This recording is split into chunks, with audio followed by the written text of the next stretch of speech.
मैं आपसे शुरुआत करूंगा और मैं आपका एक ट्वीट पढ़ रहा था थोड़ी देर पहले, जहां पर आपने लिखा कि लोग जब हिंदू राष्ट्र की बात करते हैं तो लगता है कि जरूरत क्या है, लेकिन जब अरशद मदनी जैसे कट्टर लोग की बातों को सुनता हूं तो लगता है कि इनके जहन में है हिंदुओं को खत्म करना। हमारे धर्म गुरुओं का खून क्यों नहीं खौलता? शिव ब्रह्मा विष्णु किसी को नहीं छोड़ा गया, अब तक प्रतिकार नहीं, सिर्फ मंच से उतर गए। धिक्कार है, दोबारा हिंदू धर्म पे प्रवचन मत दीजिएगा। इसके जरिए क्या संदेश देना चाह रहे हैं? अगर आप थोड़ा सा स्पष्टता समझाएंगे, क्यों आपको लग रहा है कि खून खोलने की जरूरत है? देखिए, मैं जिस धर्म से आता हूं उसको कहते हैं हिंदू। आप भी उसी धर्म से आते हैं। हमारे धर्म का मूल सार आज सुबह में दयानंद सरस्वती की जयंती पर प्रधानमंत्री समझा रहे थे कि हमारे धर्म में विशेषता है कि हम सब धर्मों को लेकर चलते हैं। हम अपना धर्म किसी पर थोपते नहीं है। हम अपने धर्म की उत्पत्ति की बात खुद जानते हैं और हमें से किसी से ज्ञान लेने की जरूरत नहीं है। लेकिन एक सीमा तब पार हो जाती है जब लोग कहते हैं कि ब्रह्मा कौन था, कहां था, शिव कहां थे, राम कहां थे। ऐसी बात हमने तो कभी किसी के धर्म के बारे में नहीं बोली। कभी हमने किसी के उत्पत्ति पर सवाल नहीं उठाए। अब कोई हमें बताएगा कि आदम से आदमी बना और मनु से मानव, ये कभी सुना था आपने?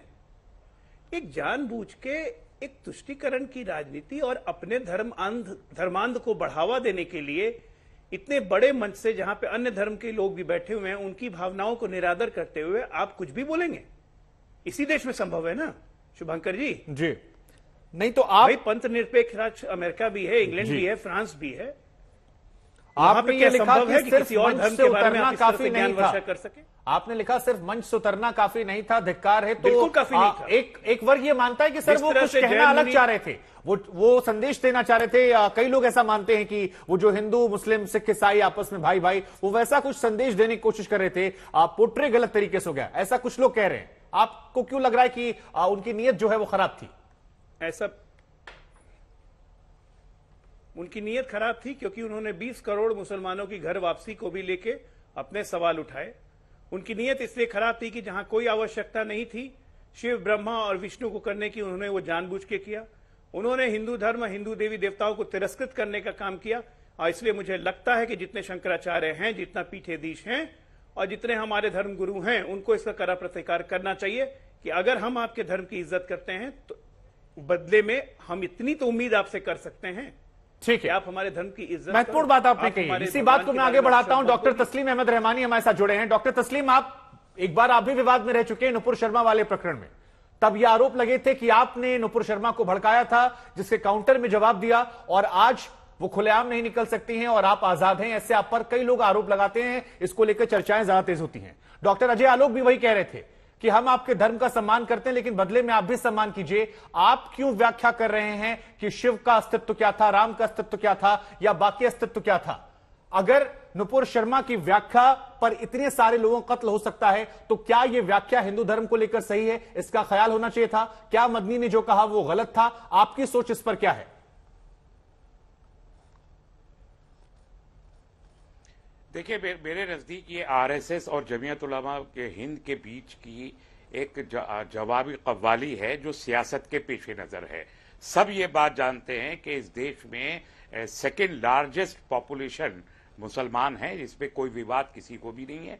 और ये भी जानते हैं कि इस देश का सेकेंड लार्जेस्ट रिलीजन धर्म इस्लाम है, इस पे किसी को कोई विवाद नहीं है। और जब ये एक यूनिवर्सल ट्रूथ की हैसियत से एक्सेप्टेबल है, तो इस डिबेट की कोई जरूरत ही नहीं है। जो राशिद अलवी ने कहा कि कौन पहले आया कौन बाद में आया, एक बात। दूसरी बात ये कि ये जो मौलाना अरशद मदनी साहब जमीयत उलमा के, ये चचा भतीजे की भी लड़ाई है। ये भतीजे ने प्रोग्राम ऑर्गेनाइज किया था, चचा इस पे ये बोल रहे थे, भतीजे कुछ बोले चचा कुछ बोले, वो एक बात है।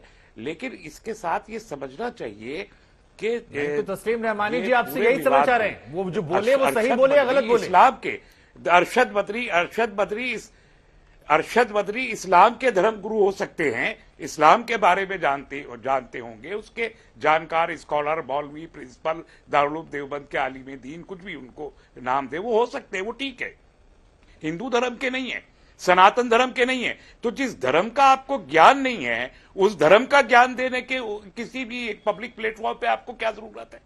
कोई जरूरत नहीं है। तो अब ये जो क्वेश्चन आपने रेज किया है, और जो मुद्दा नहीं है देश का, देश के मुद्दे दूसरे हैं। देश के मुद्दे बेरोजगारी है, महंगाई है, गुर्बत है, बहुत सारे मुद्दे हैं जिन पर ये चुनाव होना चाहिए। लेकिन यहाँ ये गुब्बारा भरा जा रहा है। चुनाव में तो सर 1 साल बाकी है। मैं आपसे फिर पॉइंटेड सवाल पूछ रहा हूं, जो ये जिक्र किया गया 1 साल अल्लाह ही अल्लाह जो है वो ओम है, ओम ही अल्लाह है, आप इत्तेफाक रखते हैं या खुलकर कह रहे हैं कि जो उन्होंने कहा मदनी साहब ने वो गलत कहा है, आप उसको खुलकर कंडेम कर रहे हैं? इस बात का कोई अस्तित्व नहीं है और ये हिंदुओं की भावनाओं के साथ अपमान है। मैं धर्मगुरु नहीं हूं, मेरा धर्म का ज्ञान बहुत मुख्तसर सा है, जितना मैं प्रैक्टिस करता हूं उतना ही ज्ञान है, इसलिए मैं उस पर कैसे टिप्पणी करूं? अच्छा, आप कंडेम नहीं कर सकते? नहीं है। तो फिर क्या ये मान सकते हैं कि अल्लाह ही ओम है? नहीं, मैं कंडेम कर रहा हूं। आपने कहा मैं ज्ञानी नहीं हूं, मैं कंडेम नहीं कर सकता। मैं कह रहा हूं कि जब जिस धर्म का ज्ञान नहीं है अरशद बदरी साहब को भी, उनको तो आप देखिए, आपने सुनाया जो क्लिप, उसमें ब्रह्मा जी का नाम लेने में उनको दिक्कत पेश आ रही, उनको याद ही नहीं था। नहीं सर, बड़ा सीधा सवाल है, क्या तस्लीम रहमानी ये मानते हैं कि अल्लाह ओम है? तो ज्ञान नहीं है तो आप क्यों बोल रहे हैं? अल्लाह क्या ओम है? तस्लीम रहमानी ये मानते हैं? नहीं मानते तो खुलकर कहिए कि वाहियात बात कही, उन्होंने गलत बात कही, उसका कोई आधार नहीं है। और अगर मानते कि एक ही है तो क्या आगे कई कट्टर हिंदू भी पूछ रहे हैं कि क्या आगे मस्जिदों में अब ओम की आवाजें सुनाई पड़ेंगी, या फिर कह दीजिए कि वाहियात बात कही उन्होंने जिसका कोई सिर पैर नहीं है? देखिए, धर्मों के बारे में जितना ज्ञान मुझे थोड़ा सा है, उसके अनुसार मैं ये जानता हूं कि इस दुनिया का सबसे पुराना जो धर्म है उसे सनातन कहते हैं, और उसके बाद धर्मों में डेवलपमेंट, इवोल्यूशन की, रिलीजियस इवोल्यूशन की एक लंबी हिस्ट्री है, उसको यहाँ डिस्कस नहीं किया जा सकता। लेकिन सनातन से सब कुछ शुरू होते देखिए, बहुत गजब की बात आपने कर दी। आपने मुझे 2 लोगों के लिए सवाल दे दिया, एक सवाल अनुराग भदौरिया जी के लिए और एक सवाल दे दिया वारिस जी के लिए।